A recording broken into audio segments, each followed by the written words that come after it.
Cuando Jesús estuvo en la tierra, mantuvo una relación personal con su Padre por medio de la oración, de tal manera que despertó en sus discípulos la necesidad de aprender a orar.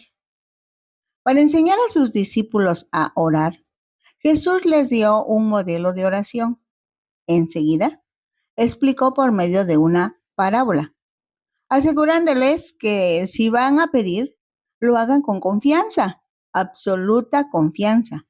Si se trata de buscar, lo hagan con dedicación, con humildad, porque el Padre siempre es generoso para con los seres humanos, tanto que Dios da el Espíritu Santo a quienes se lo piden, pues está dispuesto a dar a sus hijos lo que necesitan.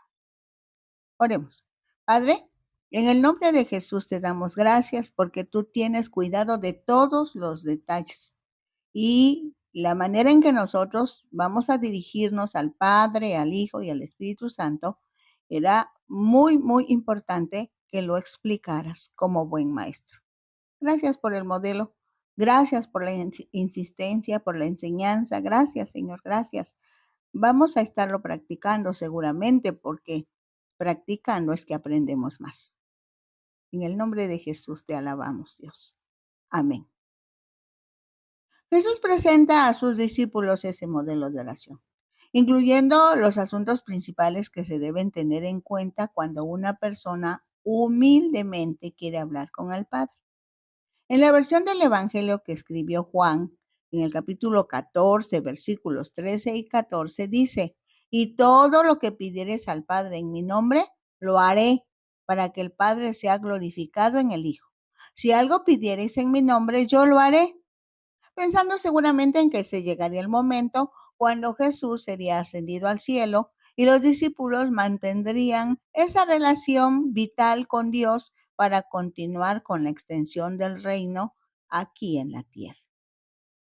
En Lucas 11, del 5 al 8, quedó registrada una parábola de Jesús para demostrar la importancia de la persistencia en la oración. Así que cuando uno de sus discípulos le pide que les enseñe a orar, Jesús en primer lugar les presenta la oración modelo como una guía para hablar con Dios, su Padre, nuestro Padre.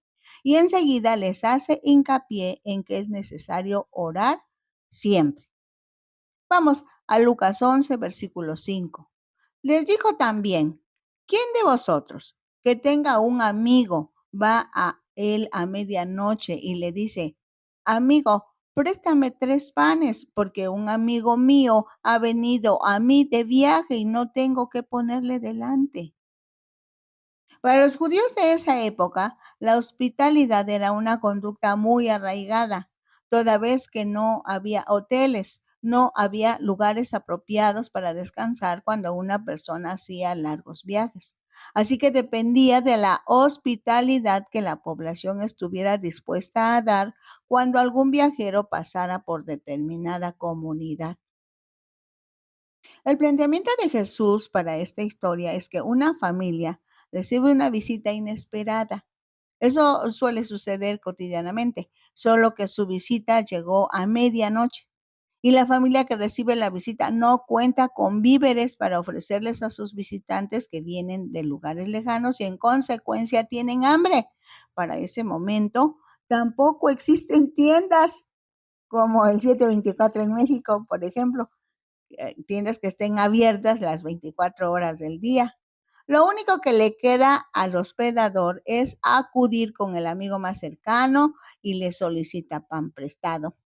Conviene mencionar también que en esa época el pan era un símbolo de sustento, por lo que la petición es algo muy importante. Dice Lucas 11:7, y aquel, respondiendo desde adentro, le dice: no me molestes, la puerta ya está cerrada y mis niños están conmigo en cama, no puedo levantarme y dártelos. Otra vez conviene aclarar que las casas no tenían habitaciones para que durmieran por separado los papás, los hijos, las hijas, como se estila hoy. Generalmente, la población de escasos recursos tenía una habitación de usos múltiples. Entre esos usos estaba el momento de dormir en donde se extendían pieles de animales y telas que le servían de cama y cubierta para el frío. En un extremo dormía la madre. Enseguida los hijos, no importa el número de ellos cuando eran pequeños. Y el padre se acostaba al otro extremo. Así que si se levantaba, se corría el riesgo de que uno de los niños saliera de la protección de las cobijas y enfermara, porque allá la temperatura desciende durante la noche.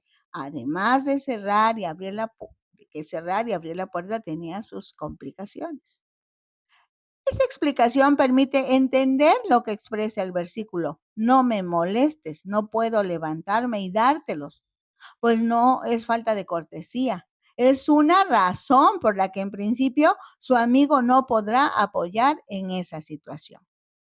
Dice Lucas 11:8. Os digo que aunque no se levante a dárselos por ser su amigo, sin embargo, por su importunidad se levantará y le dará todo lo que necesite.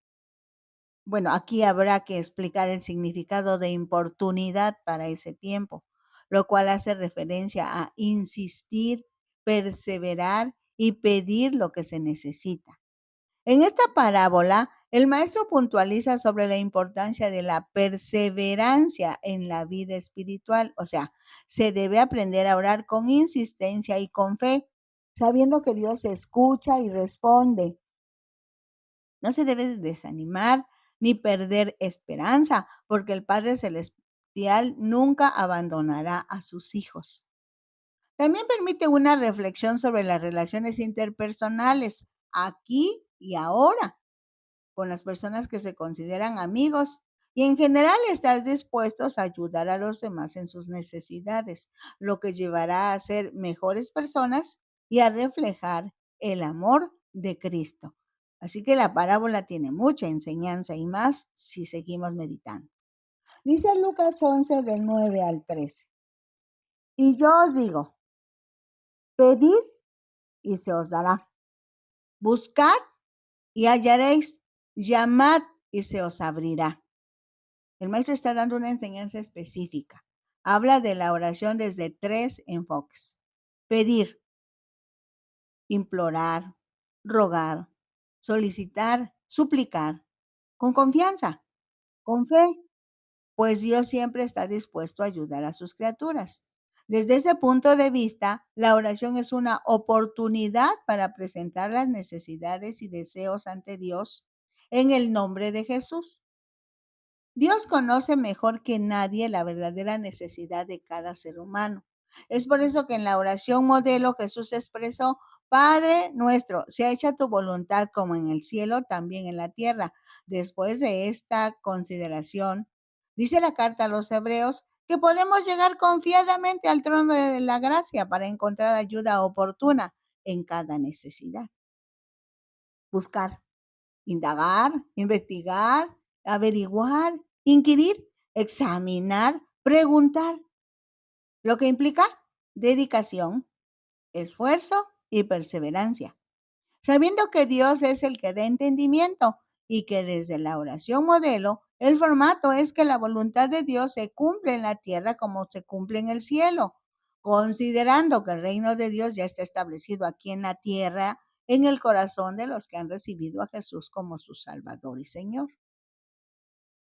La búsqueda lleva a una relación profunda con Dios. Para ello, la oración y el estudio de la palabra son las mejores compañeras. Ya Jesús lo expresó en la versión que Juan escribió.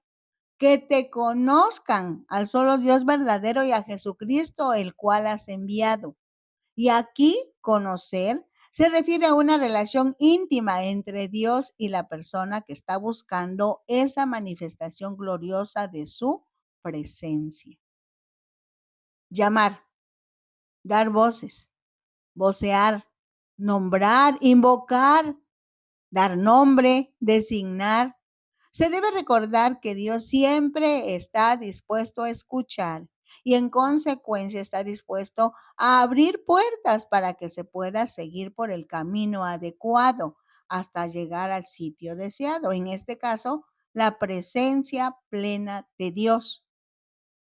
Llamar es acudir a Dios en cualquier momento y en cualquier circunstancia, porque siempre escucha y atiende personalmente a quien le llama. Ese llamado debe ser en el nombre de Jesús. Llamar a Dios con humildad, porque de Él se tiene el apoyo espiritual. Incluye hacer contacto o invitar a alguien a participar o considerar algo. Estas tres acciones, pedir, buscar y llamar, están relacionadas con las necesidades físicas, morales y espirituales, refiriéndose al cuerpo, al alma y al espíritu del ser humano. Jesús las presenta en ese orden porque los hombres ejercen la comunicación con su entorno a través de los sentidos físicos: oído, vista, gusto, olfato y tacto.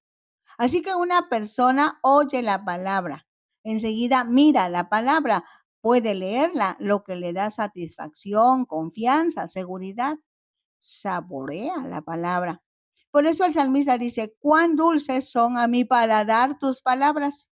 Así que la persona se va conformando a la palabra, se va formando de acuerdo a lo que dice la Biblia y destila un grato aroma para Dios en primer lugar y enseguida para la sociedad, pudiéndose comprobar el efecto de la palabra por medio del tacto. Lo anterior se refiere a la relación del ser humano con Dios, dado que el Señor Jesús está enseñando a sus discípulos para que puedan disfrutar la comunión con el Padre, demostrando que Dios puede atender necesidades de cualquier tipo. En esa comunión de los hijos hacia el Padre, es necesario llegar a Dios confiadamente. Hebreos lo dice: lleguémonos confiadamente al trono de la gracia. Pues es necesario que el que acude a Dios crea que Dios Dios existe, Dios le escucha y da galardones, da regalos a los que hablan con Él, de alguna manera, con algún motivo. El versículo 10 de Lucas 11 dice: porque todo aquel que pide, recibe. Y el que busca, halla. Y al que llama, se le abrirá. Esta es una afirmación que refleja la generosidad de Dios y en consecuencia la invitación a la oración persistente, permanente, con confianza, pues las consecuencias no se dejan esperar. El que pide, recibe. El que busca, halla. Y el que llama, y al que llama, se le abrirá. Solamente que es indispensable pedir.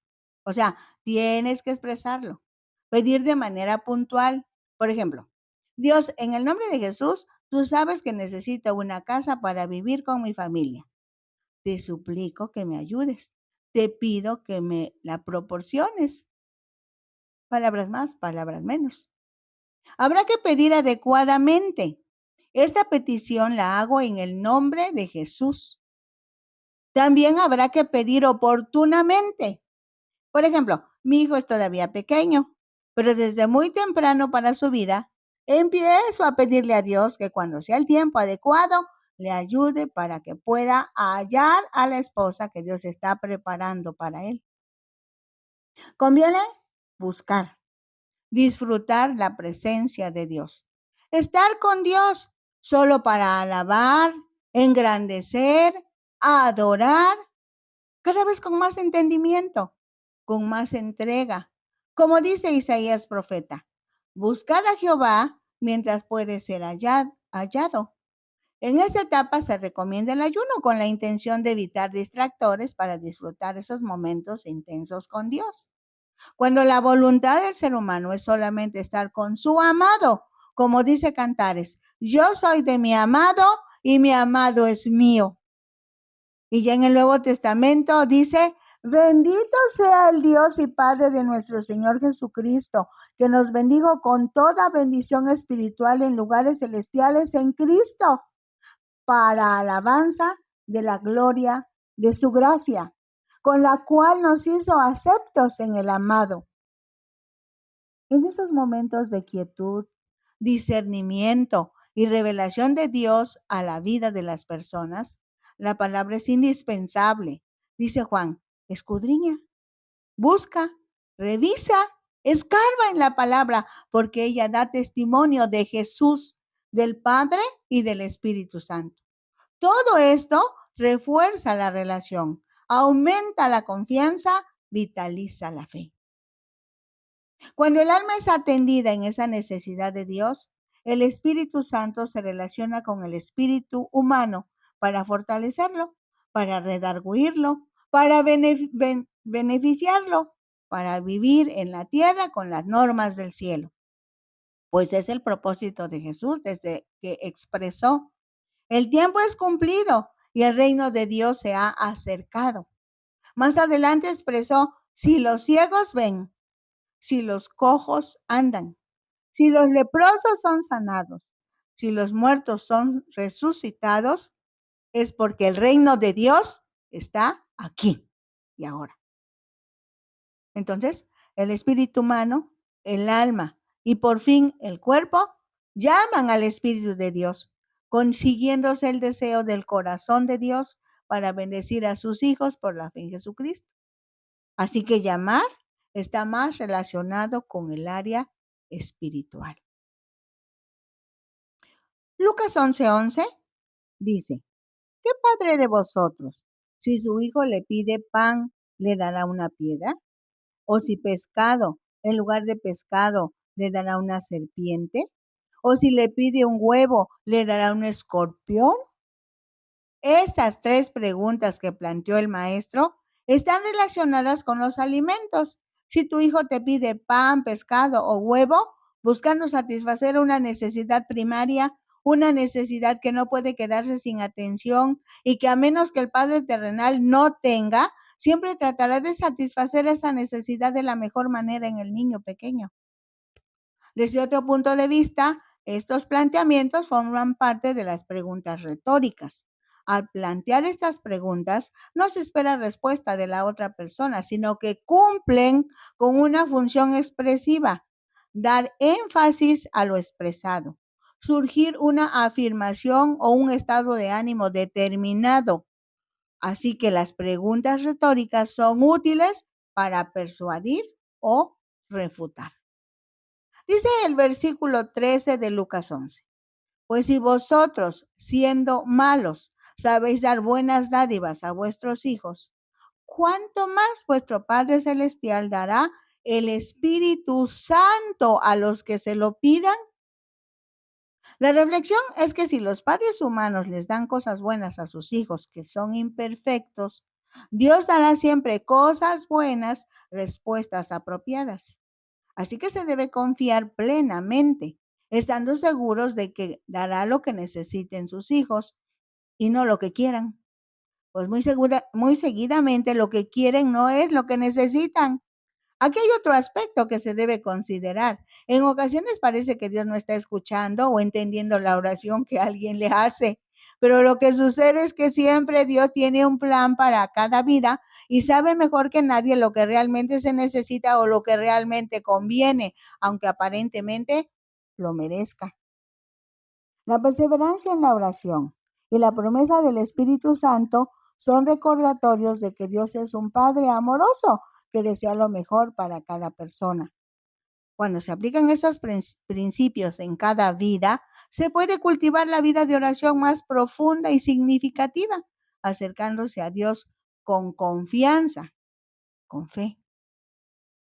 En ese mover del pensamiento dialéctico, del pensamiento reflexivo, que lleva más allá de lo que pueden ver los ojos humanos, Jesús lanza la pregunta que los traslada a la nueva etapa que vivirá la humanidad de ese momento, el momento glorioso en que llegará para quedarse en la tierra también el Espíritu Santo de la promesa.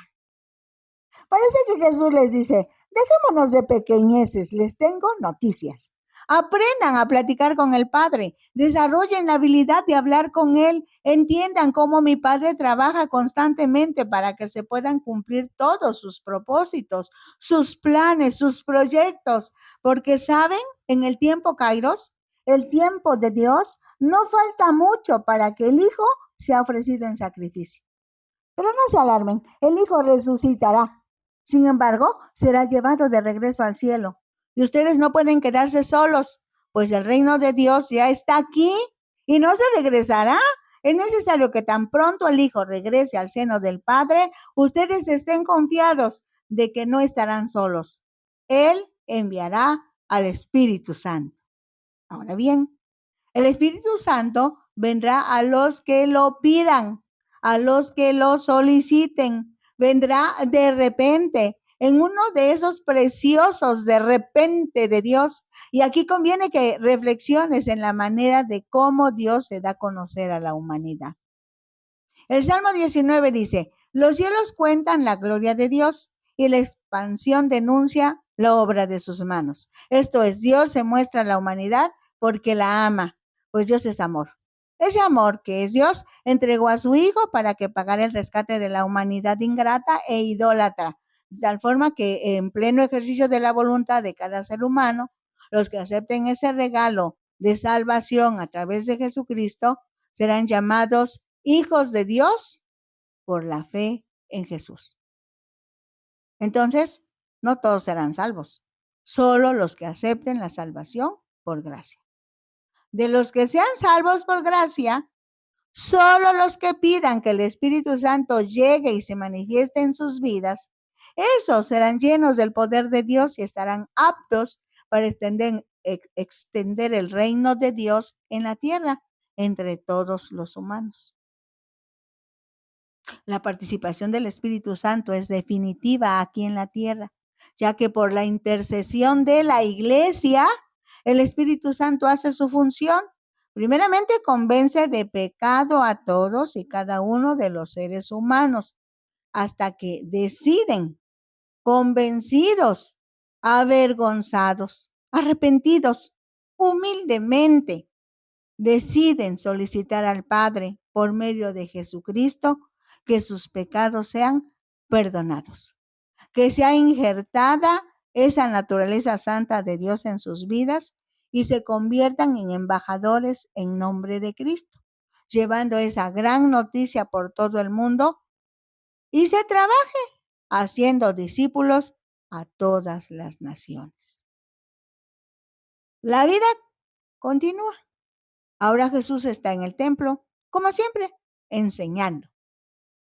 Estamos en Juan capítulo 10, de los versículos 22 al 30. Dice el versículo 22. Celebrábase en Jerusalén la fiesta de la dedicación. Era invierno.